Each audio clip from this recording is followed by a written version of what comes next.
Seni çok özledim. Ben de seni çok özledim. Ne zaman geliyorsun buraya? Эта песня посвящается для тебя, любимая.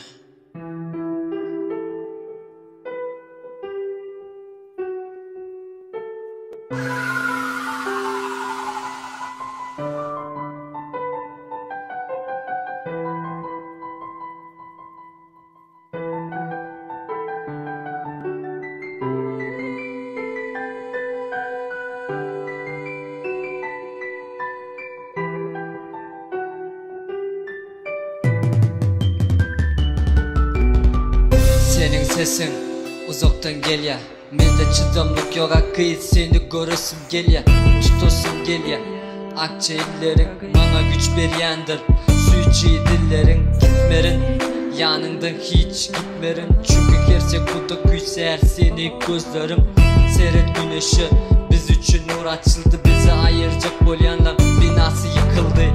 Akıyız dünya bu dünyada içimde sen var. Gözlerim yesirettin beni. Dünya sana benzer. Gel canımın içi sen. Yemin ediyorum sana kız kalbimin özü sen. Özledim hayatım, seni çok özledim. Rüyalarımda sen olsan, yanımda bolsan, bağrıma basıp yanıma alsam, koysam yüreğimin içinde koysam. Seni deli etyen yanağımdan bolsa alsam, hiç açan hiç vakit unutmarım ben seni. Senden düzeltip bilecek benim derdimi. Milyon kızın içinde aldın kömrümü. Milyonun içinden sayladım ben seni. Agay senin karaca gözlerini, benim kulağımdan geçen suyucu sözlerini. Geçmeye sana bahşetmeye tayar ben ömrümü. Sana bahşetmeye tayar ben ömrümü.